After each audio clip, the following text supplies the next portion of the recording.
বেদবাণী ২য় খণ্ড ৭০ নম্বর পত্র।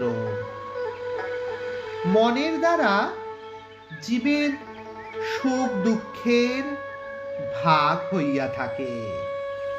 প্রাণের দ্বারা ওই সুখ দুঃখ ভাগের অতীত হইয়া সকল ঋণ পরিশোধ করিয়া সত্যের নিকট রাখিয়া থাকে।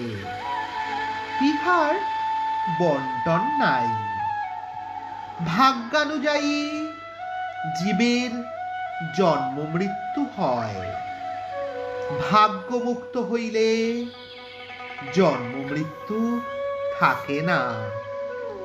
সর্বদা নামের নিকট থাকিবেন, নামই উদ্ধার করিয়া লইবে।